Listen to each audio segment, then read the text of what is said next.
हिमालय के बीचों बीच कांगड़ा किला पहाड़ी राजाओं के लिए ताकत का सबसे बड़ा सिंबल था। उसकी दीवारें, जो अपनी मजबूती के लिए फेमस थीं, कटोच वंश के खजानों की हिफाजत करती थीं। एक किले से कहीं ज्यादा कांगड़ा पहाड़ी रियासतों की जान था। उसकी आजादी मुगल बादशाहों के लिए हमेशा एक चुनौती बनी रही। मुगलों के लिए कांगड़ा जीतना सिर्फ इलाके की बात नहीं थी, ये प्रेस्टीज और लेजिटिमेसी की बात थी। माझी और बाणगंगा नदियों के बीच किले की स्ट्रैटेजिक पोजीशन ने इसे पूरे इलाके को कंट्रोल करने की कुंजी बना दिया था। जो भी कांगड़ा को कंट्रोल करता था, उसे आजाद पहाड़ी सरदारों की वफादारी या कम से कम उनकी अधीनता मिल जाती थी। मुगल जानते थे कि अगर पहाड़ों पर सही मायने में राज करना है तो कांगड़ा को जीतना ही होगा। इस तरह अकबर, जहांगीर और शाहजहां के शासनकाल में महत्वाकांक्षा, रेजिस्टेंस और जुनून की एक लंबी कहानी शुरू हुई। कांगड़ा के लिए यह संघर्ष कोई एक लड़ाई नहीं थी, बल्कि 60 साल का एक अभियान था जिसने मुगल शक्ति को परखा और पहाड़ी रियासतों की उलझी हुई पॉलिटिक्स को सामने ला दिया। किले का फ्यूचर हमेशा के लिए इस इलाके का इतिहास बदल देगा। इसके गिरने से पहाड़ी रियासतों के लिए एक युग का अंत हो जाएगा। कांगड़ा की कहानी गर्व, विरोध और पावर की लगातार तलाश की कहानी है। ये एक ऐसी कहानी है जिसकी गूंज आज भी घाटियों में सुनाई देती है। कांगड़ा की जीत मुगलों का अल्टीमेट प्राइज था और उनकी सबसे बड़ी चुनौती भी।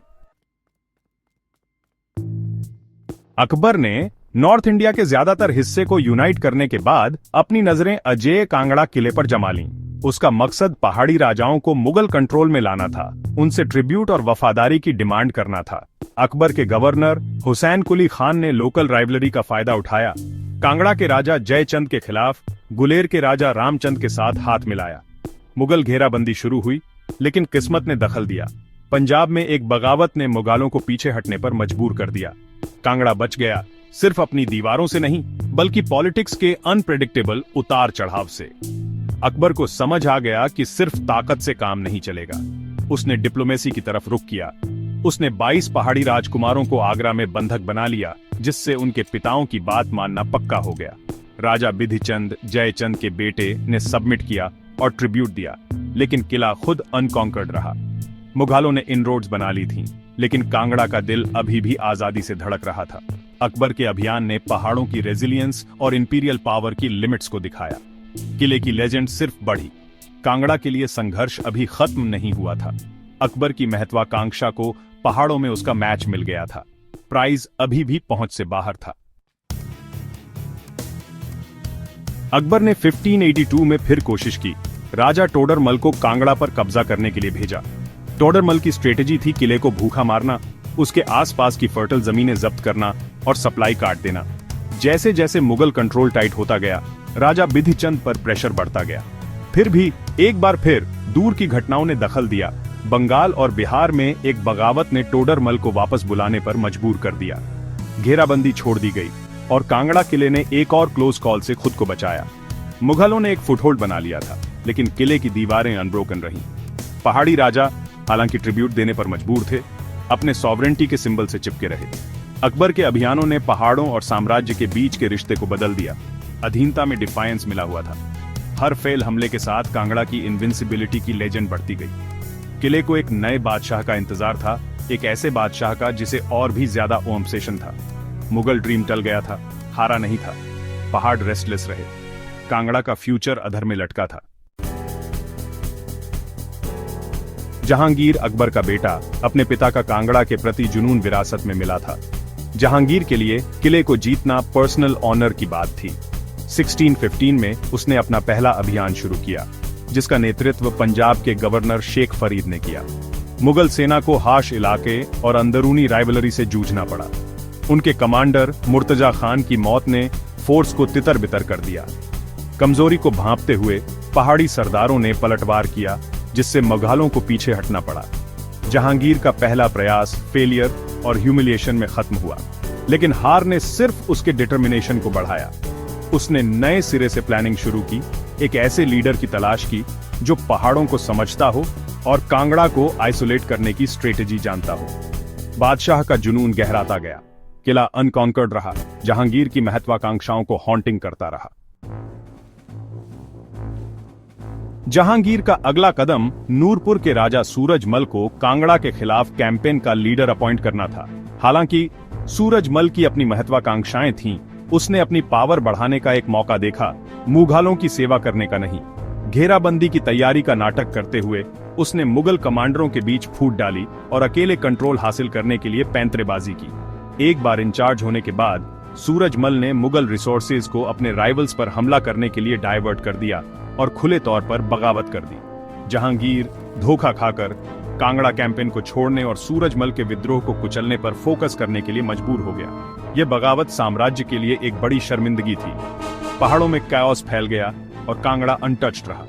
जहांगीर का भरोसा गलत जगह पर था और उसकी योजनाएं बर्बाद हो गई। कांगड़ा के लिए संघर्ष ने एक नाटकीय नया मोड़ लिया।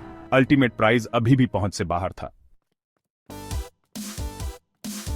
सूरजमल की बगावत को खत्म करने के लिए जहांगीर ने सूरजमल के अपने भाई जगत सिंह की तरफ रुख किया।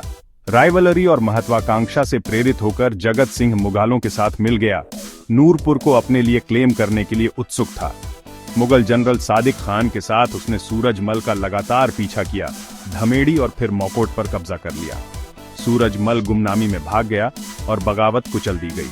कांगड़ा का रास्ता साफ होने के बाद मुगल सेना जगत सिंह की मदद से 1620 में फाइनल घेराबंदी शुरू की। इस बार कोई डिस्ट्रैक्शन या धोखा नहीं था। किले के डिफेंडर्स राजा हरिचंद ड्यू के नेतृत्व में 14 महीने की भूखमरी और बमबारी को सहा। सप्लाई खत्म हो गई, डेस्पिरेशन बढ़ गई। घास और छाल खाने पर मजबूर होकर डिफेंडर्स ने आखिरकार 16 नवंबर 1620 को सरेंडर कर दिया। 60 साल बाद मुगल सपना पूरा हुआ। कांगड़ा अजय गिर गया था। किले पर कब्जा दृढ़ता और पॉलिटिकल चतुराई की जीत थी। मुगलों ने आखिरकार अपना अल्टीमेट प्राइज हासिल कर लिया था। पहाड़ कभी वैसे नहीं रहेंगे। कांगड़ा के रेजिस्टेंस की कहानी खत्म हो गई थी। एक नया युग शुरू होने वाला था। कांगड़ा के गिरने की खबर ने जहांगीर को खुश कर दिया, जिसने जीत के साथ किले का दौरा किया। नूरजहां के साथ उसका आना इंपीरियल पावर का एक शानदार नजारा था। किले के अंदर जहांगीर ने सिंबॉलिक रिचुअल्स और सेरेमोनीज के साथ मुगल सुप्रीमेसी को असर्टेड किया। खुतबा उसके नाम पर पढ़ा गया और एक गाय का वध किया, जो एक नए ऑनर्डर का प्रतीक था। उसने धमेड़ी का नाम बदलकर नूरपुर रखा, अपनी पत्नी को ऑनर किया और जमीन पर मुगल आइडेंटिटी की छाप छोड़ी। पहाड़ी राजाओं को मैसेज साफ था, मुगलों ने अब पहाड़ों पर राज किया। वफादारी सुनिश्चित करने के लिए मुगलों ने पहाड़ी सरदारों के बेटों को दरबार में हाई स्टेटस बंधकों के रूप में रखा, जिन्हें मियान कहा जाता था। इस सिस्टम ने लोकल एरिस्टोक्रेसी को साम्राज्य में इंटीग्रेट किया और शांति सुनिश्चित की। कांगड़ा की आजादी खत्म हो गई थी। मुगल अथॉरिटी एब्सोल्यूट थी। पहाड़ों ने स्थिरता के एक नए युग में एंट्री की, इंपीरियल निगरानी में। जीत की लेगेसी अब इलाके के ताने बाने में बुनी गई थी।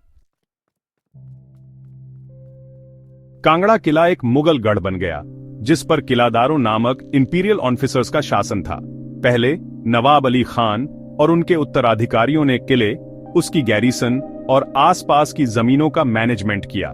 शाहजहां ने मुगल कंट्रोल को मजबूत किया, मरम्मत और नए कंस्ट्रक्शन का ऑर्डर दिया, जिसमें किले के अंदर एक मस्जिद भी शामिल थी। मुगल आर्किटेक्चर राजपूत इतिहास के साथ मिल गया, जो नए ऑर्डर का सिंबल था। एक परमानेंट गैरिसन ने सुनिश्चित किया कि कोई लोकल राजा किले पर फिर से कब्जा न कर सके। कटोच राजा अपनी पुश्तैनी सीट से वंचित मुगल साये में वैसल्स के रूप में शासन करते थे। यह अरेंजमेंट औरंगजेब के शासनकाल तक चला, क्योंकि किले ने साम्राज्य की नॉर्दर्न फ्रंटियर को सिक्योर किया। 150 से ज्यादा सालों तक कांगड़ा एक मुगल आउटपोस्ट बना रहा, एक हार्ड वन जीत का सबूत। किले के झंडे पर अब साम्राज्य का निशान था। कांगड़ा की कहानी ने एक नया चैप्टर शुरू किया था। कांगड़ा पर मुगलों की जीत हिमाचल प्रदेश के लिए एक टर्निंग पॉइंट थी। इसने पहाड़ी रियासतों की आजादी खत्म कर दी और उन्हें एक शक्तिशाली साम्राज्य के ऑर्बिट में ले आया।